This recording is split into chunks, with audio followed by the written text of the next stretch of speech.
ગુજરાતી વાર્તા સાચો ખજાનો કયો? કોઈક જમાનામાં વિજયગઢ નામનું એક સુંદર અને સમૃદ્ધ રાજ્ય હતું.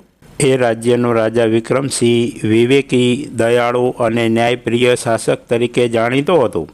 વિજયગઢમાં નદી, જંગલ, ખેતરો અને ઉદ્યોગ બધું જ પૂરતું હતું. લોકો ખુશહાલ હતા અને એ ખુશહાલીનું મુખ્ય કારણ રાજાનું ઉત્તમ શાસન હતું. રાજા વિક્રમસિંહને પોતાની પ્રજાને સંતોષી રાખવા માટે ઘણીવાર લોકજનો સાથે મુલાકાત લેવાની ટેવ હતી. તે સામાન્ય વસ્ત્રોમાં ગામડામાં ફરતો, લોકોની સમસ્યા સાંભળતો અને તરત ન્યાય આપતો. રાજા માત્ર રાજકીય શક્તિમાં જ નહીં, પરંતુ જ્ઞાન, દાન અને દયામાં પણ સર્વોપરી માનવામાં આવતો. એક દિવસ રાજાએ પોતાના મંત્રીમંડળ સાથે બેઠક બોલાવી.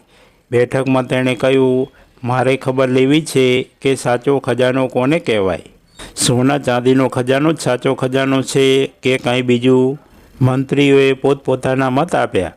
કોઈ કહે મહારાજ, સોનું ચાંદી અને હીરા જવાહરાત જ ખજાનો છે, તો કોઈ કહે રાજ્યની સેનાની શક્તિ જ ખજાનો છે. પરંતુ રાજાને આ જવાબોથી સંતોષ ન મળ્યો. તેણે નક્કી કર્યું કે તે પોતે જ સાચા ખજાનાની શોધ કરશે. એક સવારે રાજાએ પોતાના સેનાપતિને કહ્યું, હું થોડા દિવસો માટે પ્રવાસે જઈ રહ્યો છું. હું પ્રજા વચ્ચે રહીને જાણવા માગું છું કે સાચો ખજાનો શું છે. રાજાએ પોતાના રાજવસ્ત્ર બદલીને એક સામાન્ય માણસ જેવી વેશભૂષા ધારણ કરી. તે એકલા જ ઘોડા પર ચડીને રાજ્યના ખૂણે ખાંચરાની સફર પર નીકળ્યો. સૌપ્રથમ તે એક નાના ગામમાં પહોંચ્યો. ગામના પ્રવેશ દ્વાર પર તેને એક વૃદ્ધ ખેડૂત મળ્યો. ખેડૂત ખૂબ જ ખુશ હતો અને પોતાના ખેતરમાં હળ ચલાવી રહ્યો હતો. રાજાએ તેને પૂછ્યું, બાપુજી, તમારો ખજાનો શું છે? વૃદ્ધ ખેડૂતે હસીને કહ્યું, મારા માટે ખજાનો મારા સ્વાસ્થ્ય અને મારો પરિવાર છે. મારી મહેનતના કારણે પરિવાર ખુશ છે. એથી વધારે ખજાનો બીજું છું. રાજા વિચારમાં પડી ગયો.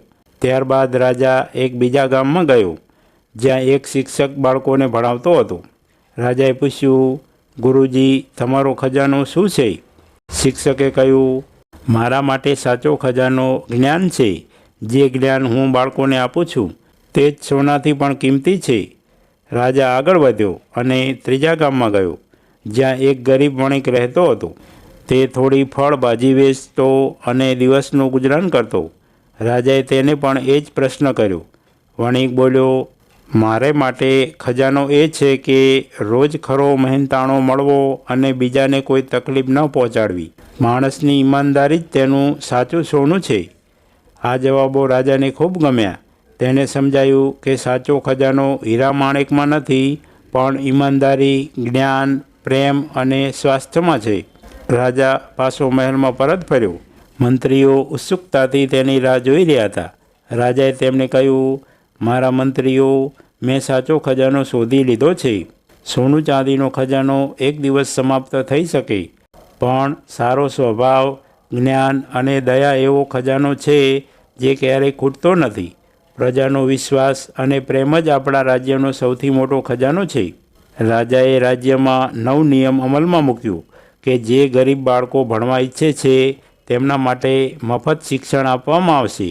ખેડૂતોને મદદ માટે સસ્તા બીજ અને સાધનો આપવામાં આવશે. લોકો ખુશ થઈ ગયા અને રાજાને વધુ પ્રેમ કરવા લાગ્યા. વાર્તાનો સાર: આ વાર્તા આપણને શીખવે છે કે સાચો ખજાનો ભૌતિક સંપત્તિમાં નથી, પણ સારા સંસ્કાર, જ્ઞાન, દયા અને ઈમાનદારીમાં છે.